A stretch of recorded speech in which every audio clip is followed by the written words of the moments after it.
자, 이번에 보면 114페이지에 이항분포와 정규분포 사이의 관계라고 나와 있네.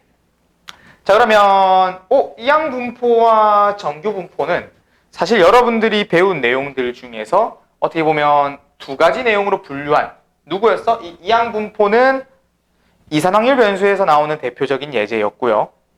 정규분포는 연소확률 변수에서 나오는 대표적인 예제였습니다. 그러면 여기서 보여지는 것처럼 이산확률 변수와 연소확률 변수는 따로따로 갔었단 말이야, 애초에. 근데 얘네들은 사실 관계가 있답니다.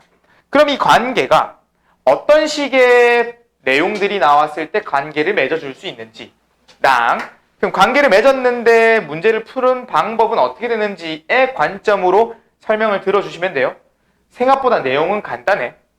자, 그럼 다시 우리가 확률 변수 x라고 하는 거에 대해서 이산의 상황과 연속의 상황으로 나올 거라고 했고, 이산이라고 하는 이 상황을 조금 들여다볼까?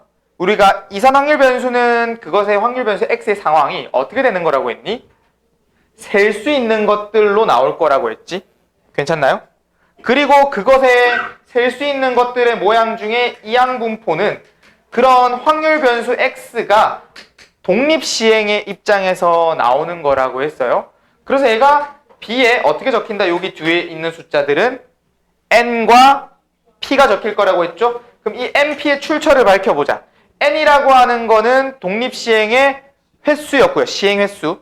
이 p라고 하는 것은 내가 그런 x라는 변수를 잡아주는 친구들의 확률이 된다고 했습니다. 독립시행에서 저 x가 될 확률 되겠습니까? 그럼 예를 들어서 내가 첫 번째 x라고 하는 놈이 동전을 5번 던졌대. 그러면 b 5,2분의 1이 되겠네. 이 x라는 게 앞면이든 뒷면이든 2분의 1밖에 안 나오니까 되겠습니까? 그렇게 해서 우리가 이것의 확률을 물어봤어요. 이런 식으로. 그럼 이 친구는 어떻게 구했니? 5c2 해가지고 2분의 1의 5제곱 하면 됐었잖아. 그러면 내가 이 상황과 이 장면이 그대로 연출이 됐는데 이 확률 변수 x가 다시 시행의 횟수가 5번이 아니라 50번을 던졌대. 50번. 그리고 그것에 이걸 얘기해보고 똑같이 px가 2라고 해볼까? 그럼 얘는 어떻게 됐을까? 50c 2에 2분의 1에 50제곱. 구할 수 있나요? 못 구해요.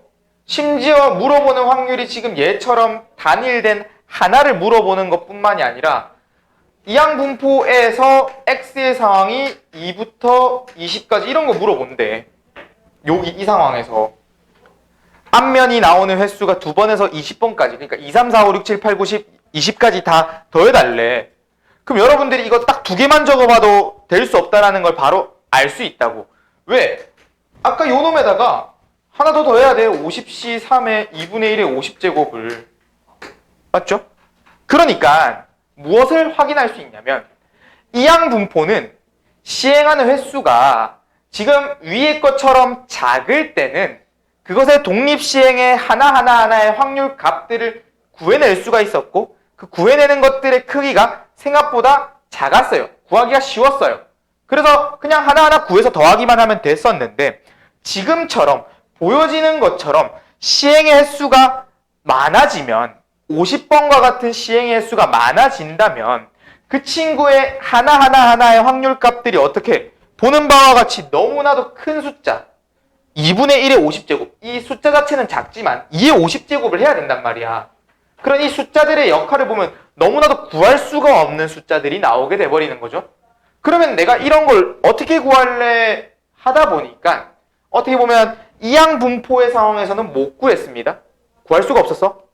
그런데 이게 통계에 대한 내용에서 이 확률 변수 x에 대해서 열심히 약간 수학자들이 찾아보다 보니까 우리가 이전에 큰 수의 법칙이라고 하는 내용들이 있었죠. 큰 수의 법칙. 큰 수의 법칙이라고 하는 건 예를 들어 수학적인 확률 주사위 한 번 던졌을 때 1이 나올 확률 6분의 1이 있었을 때 너희가 6번 던지면 1이란 눈이 한 번 꼭 나옵니까? 라고 했을 때 아니었잖니. 왜? 그것은 6번 던지는 건 전부 다 독립적이니까 1이라는 게 나올 수도 있고 6번 다 1이 나올 수도 있는 게 확률의 내용이었다고요. 실제로. 근데 이거를 6만 번 던지면 그거의 통계치, 누적치를 보면 10,000번 정도가 나올 것이다 라고 가정할 수가 있었다고. 10,000번 정도가 실제로도 나오게 되어 있습니다. 그게 이제 큰 수의 법칙이라고 불러주는 것처럼 지금 이항분포에서 이 50이라고 하는 숫자가 꽤 크잖아. 많이 던졌잖아. 그러면 이렇게 생각할 수 있다는 거야. 이항분포에서 그 횟수가 충분히 많으면 이 이항분포에서 하던 그 확률의 값을 확률 질량 함수의 값들을 실제로 찍어 보았더니 그것의 모습들이 정규 분포에 나오는 그 확률 밀도 함수와 동일하게 나오더라. 완전 흡사하게 나오더라. 라고 정리할 수가 있었던 거예요. 다시 이게 핵심 내용입니다. 횟수가 충분히 많으면 이항분포는 정규분포가 된다라고 생각하면 된다고. 이항분포가 정규분포처럼 모습이 된다고요. 되겠습니까? 그러면 지금 이항분포가 이렇게 생겼다 했잖니.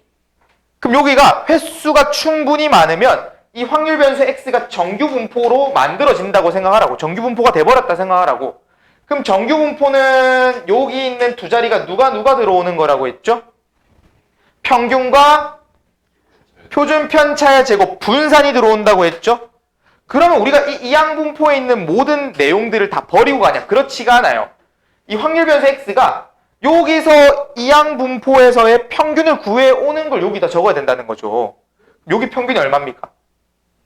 NP. 여기 NP가 들어오는 겁니다. 여기는 뭐 들어오는 거예요? 분산. NPQ가 들어오는 겁니다.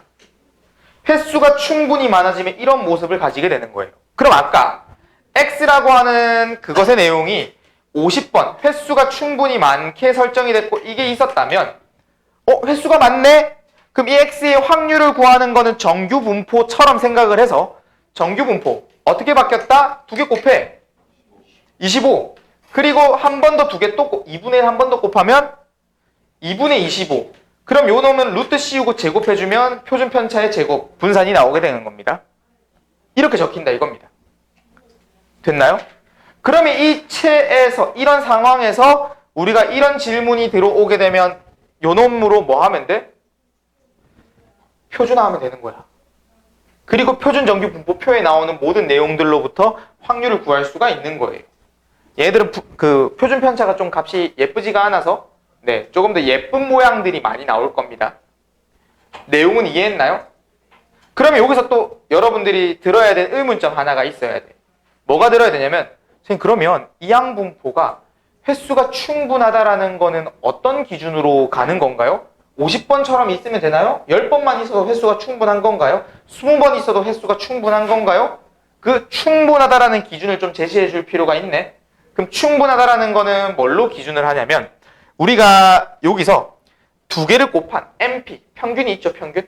평균이 5 이상만 나오더라도 충분히 많다고 판단을 한답니다. 내가 그런 게 아니야. 여기 책이 있습니다. 여러분 참고사항에서 보면 이 2개를 곱한 것이 5 이상이 되면 횟수가 충분히 많다고 판단을 하더래. 이게 NP가 되는 것뿐만 아니라 NQ, 이 P를 제외한 나머지의 값 NQ 또한 5보다 크다면 그거의 횟수가 충분히 많다라고 판단을 했을 때 그 이항분포가 정규분포처럼 취급을 해서 문제를 풀어줄 수가 있다는 겁니다. 되겠나요? 개념 설명 끝.